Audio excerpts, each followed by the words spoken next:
Hello po sa inyong lahat mga kabarya. Nandito na naman po ako si Pinoy Coin Hunter para atin pong pag-usapan ang ipinakitang 1 piso na Philippine altcoin ni kabarya rito. Ayan po siya. Ito po yung may nakaukit na tamaraw.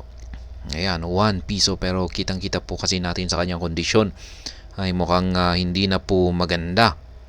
Ayan, halos parang nabubura na yung mga nakaukit nitong mga detalye. Ito po ang kanyang reverse side.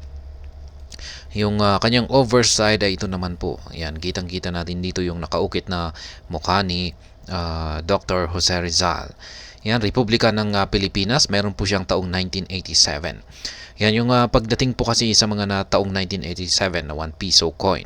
Yan, na ganito ang kanyang disenyo ay medyo mahirap pong hanapin yung mga ganito. Medyo bihira na lamang yung mga 1987 na 1 peso coin. Kaya sa tingin ko ay maski ganito yung kanyang kondisyon ay meron po sigurong magkakaroon ng interest na bilhin ito. Kaya ayan, para mas makilala po natin ang 1 peso na Philippine coin na may taong 1987 ay check po muna natin or daanan po muna natin si Numista. At ayan po mga crypto, nandito po tayo kay Numista. Ayan, ito po yung kanyang sample pero 1984 po ito. Overside at saka reverse side. Ayan, ito yung overside. Kita-kita natin yung nakaukit na mukha ni Dr. Jose Rizal. Ayan, Republika ng Pilipinas, Jose Rizal, taong 1984. Pero yung barya ni yung Philippine altcoin ni Kabarya ay 1987. Yan, ito naman ko yung kanyang reverse. Ayan, Anawa Mendorensis. Isa po itong tamaraw. Ayan, tumatakbo na tamaraw. Yung Anawa Mendorensis niya ay ito po yung kanyang scientific name. Ayan, 1 peso dito sa itaas. Yan po ang kanyang face value bilang isang barya noon. Kaya readed po yung kanyang gilid.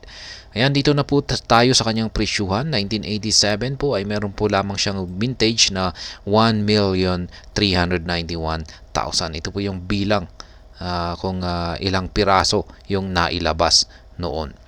Ayan, sa sirkulasyon. Ayan, nailabas sa sirkulasyon. Kaya 1,391,000. Taong 1987 po yan. Yung very good price po niya ay nasa presyong 26 pesos.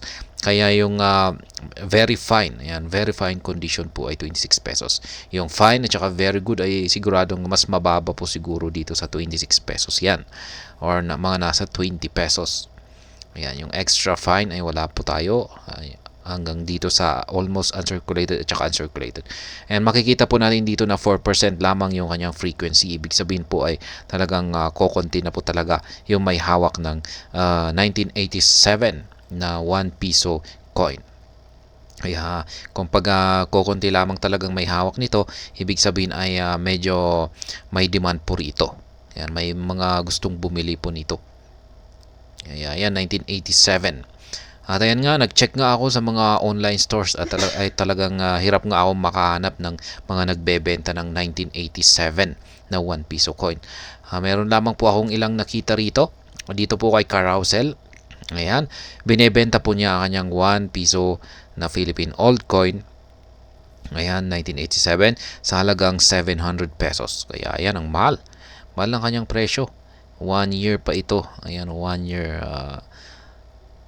Kaya, ayan, 755. Dati po ay presyo niya ay 755. Ngayon ay binawasan niya po at ginawa niya na pong 700 pesos. Kaya yan po, kitang-kita po natin na hindi na rin maganda yung kanyang kondisyon. Ayan, may tama pa siya rito, napakalalim. Ayan, talagang masasabi kong heavy use po yata ito. Ayan nga, ang dami niyang tamang ganda, ang lalalim pa ng kanyang mga gasgas. Kaya heavy use po ito. Pero yan, maski heavy use po ito ay bihira pong makahanap ng ganito. 1 piso na may taong 1987. Kaya kung meron po kayong good condition na ganito, ay tiyak na mabilis po yung mabenta. Ayan, kasi kokondi na lamang yung may hawak nito.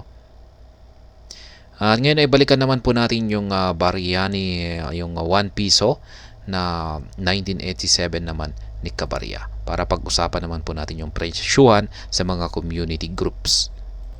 At ayan po mga Kabarya, ang 1 piso na Philippine Old Coin ni Kabarya na may taong 1987. Kitang-kita po natin na halos malala yung kanyang kondisyon, pero malinaw pa naman nating nakikita na ito nga ay isang 1987 na 1 piso Philippine Old Coin. Ayan, ang lalalim ng parang yan yung nangingitim. Siguro parang kalawang, parang kinakain na ng kalawang.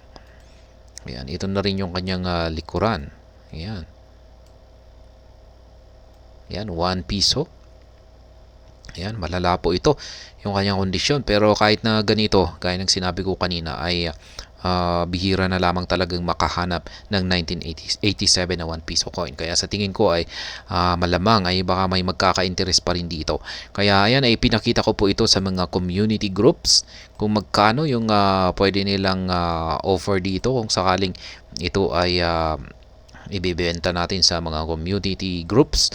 At mayroon, sabi po nila ay pwede po natin itong mabenta sa presyong 30 pesos. Ayan, 30 pesos.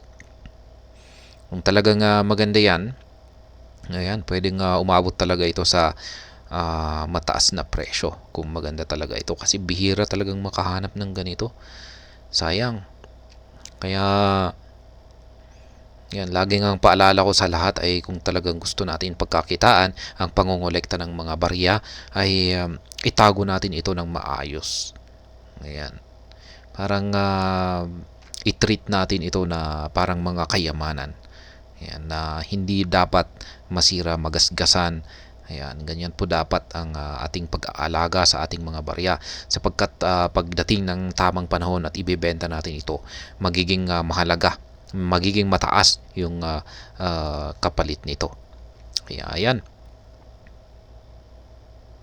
mga 30 pesos ang presyo sa mga community groups. At ayan, hanggang dito na lamang po tayo sa video na ito. Sana po ay inyong nagustuhan ang aking paliwanag dito. Kung inyo po itong nagustuhan ay pakiclick lamang po ang like button nito. Para naman po sa mga bago lamang dito, kayo po ay aking inaanyayahan para mag-subscribe. Pakiclick na rin po ang bell icon nito dahil ito po ang siyang magsisilbing notification nito sa mga bago kong videos na akin pong ina-upload sa aking YouTube channel na ito. Marami pong salamat sa panonood. Ingat po tayo lagi at God bless po sa ating lahat.